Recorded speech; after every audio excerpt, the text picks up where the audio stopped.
I almost died because someone decided my gravel road needed a message, and that message was a hole. Listen, if you ever think power is all about meetings and polite emails, I want you to picture a shovel, a tarp, and a woman in a windbreaker smiling while she watches a man fall through the ground she paid to dig.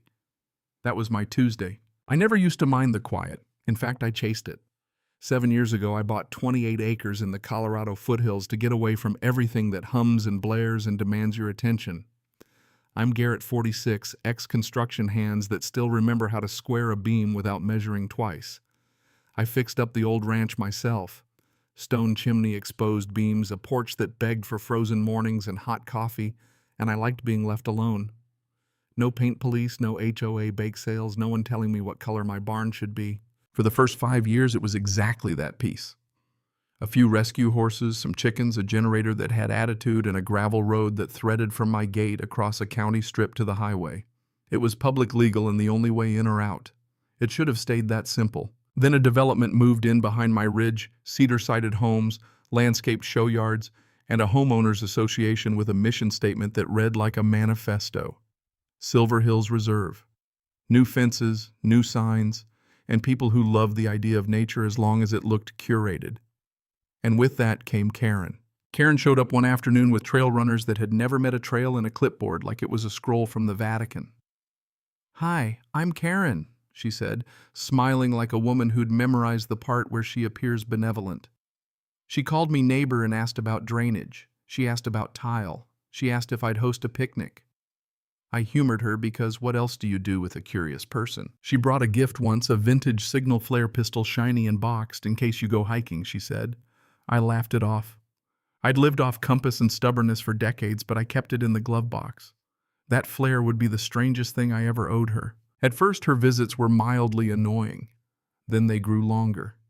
Then the questions got narrow. Did I ever want to sell the eastern slope? Could my acreage join a trail? I said no. Not for sale. Not now. Not ever. She left like she'd heard a challenge and not a refusal. That was my second mistake, assuming a smile hides small wars. They started slipping newsletters into my mailbox. What it means to be a good neighbor, full of language that smelled like suggestion and threat. A landscaping crew accidentally clipped boundary trees. Pamphlets, passive-aggressive pamphlets. Then inspectors, then more inspectors, all saying someone complained. I put up cameras, trail cams, a tower cam, enough glass to make me feel ridiculous and safer. I tried to keep my head down. Court was the thing that should have ended it. The HOA had no jurisdiction. The judge agreed and issued an injunction specifically barring Karen from contacting me or my property. They were ordered to pay damages. I walked out with the victory and a check I left uncashed for spite. For 3 quiet days, I believed the law could protect you. For 3 days, I slept like a man who'd just paid rent on safety. Then the quiet shifted. Complaints kept coming: septic, fire, safety, zoning, all anonymous, all thin.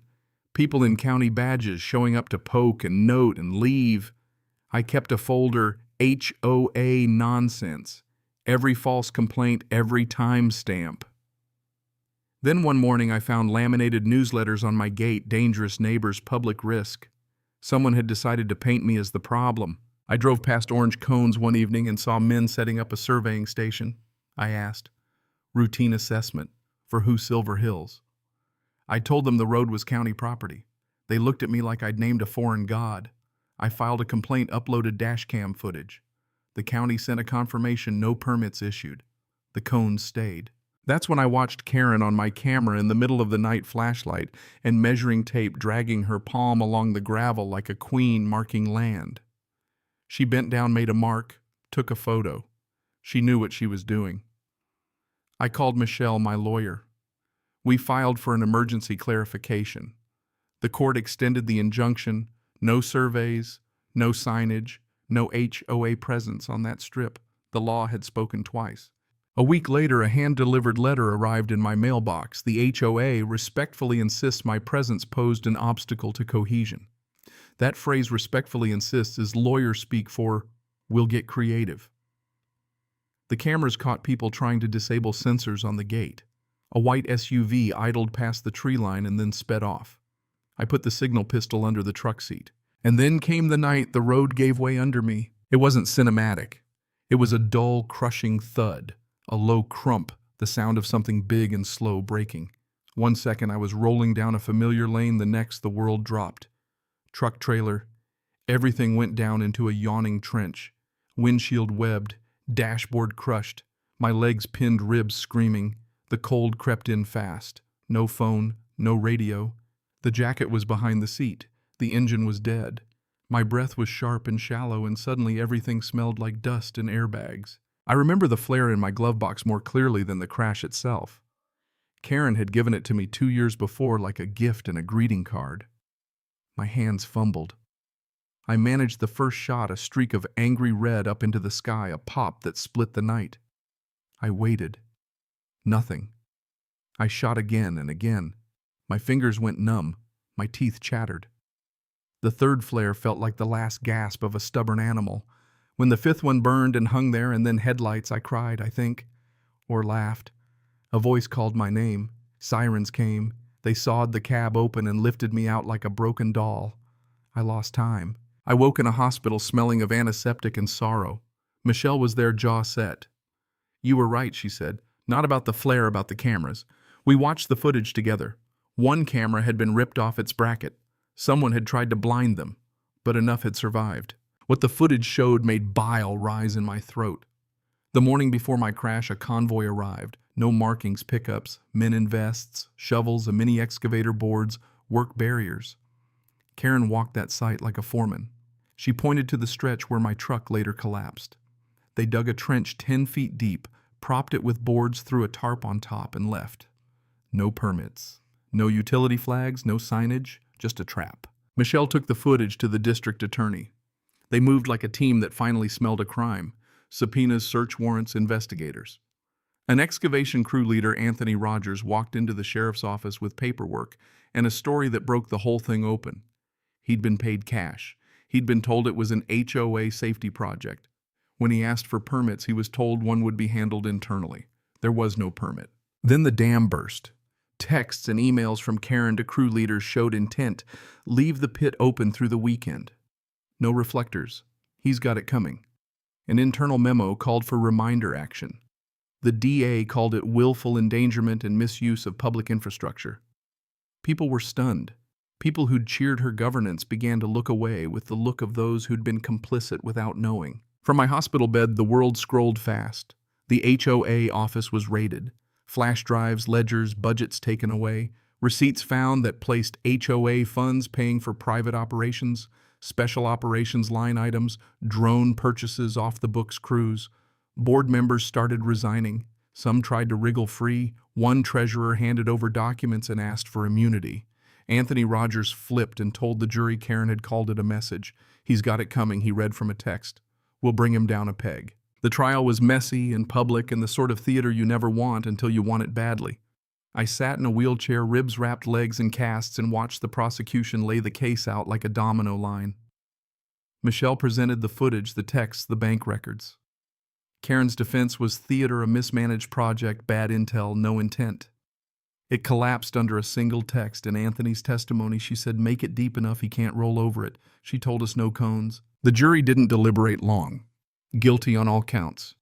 The judge sentenced her years behind bars, restitution, asset forfeiture. The HOA's bank account was frozen. Their offices shuttered. The community that had built itself on curated nature and curated order dissolved into petty lawsuits and public shame. Homes emptied. Vendors sued. Truth has a way of shredding a polished facade. I walked out of the legal maze with scars and a settlement that fixed fences and paid for rehab. I spent half of it setting up a small foundation for rural emergency response. Because someone should be able to call for help and be heard, and the rest on practical things. Solar panels, fencing helpers. I had the flare pistol framed above the fireplace with a little brass plaque that reads, "This shot saved a life and buried a tyrant." People ask about it, of course. I tell them the short version: bad woman, big hole, wrong decision. The road is repaved now, county maintained, with actual signs and reflective posts. The sheriff drives by sometimes and tips a hat. Silver Hills people try to reboot under new names and get stuck on county refusals. The houses sell or sit empty. It's like watching a tumor excised, messy but necessary. What I learned, and this is the part I hope you take with you, is that power rarely arrives as a shout. It comes as a polite knock, a clipboard, a newsletter. It comes with someone telling you they have the community's best interest at heart while they arrange a noose. People will tell you the law is slow, that it's reactive. The law saved me, but only because I recorded what was done in the dark. Cameras, receipts, a stubborn lawyer, and a man who decided to tell the truth when his conscience gnawed him, those saved me. Not one alone, all of them together. Justice in my case felt like a slow, heavy door closing. Satisfying, yes, but cold. There's a small, almost ridiculous pleasure in watching a woman who wielded authority like a blunt instrument lose everything she used it to protect. That pleasure doesn't make the broken ribs feel any better. It doesn't fix the nights hunched in a tarp of pain, but it closes a chapter. So I'll end with a question for you, and I mean this honestly. When someone in your community wields power behind a smile, do you look the other way because it's easier? Or do you do the awkward thing and ask questions? Tell me what you'd have done. Drop your story below if you've ever seen an ounce of power turned into a weapon.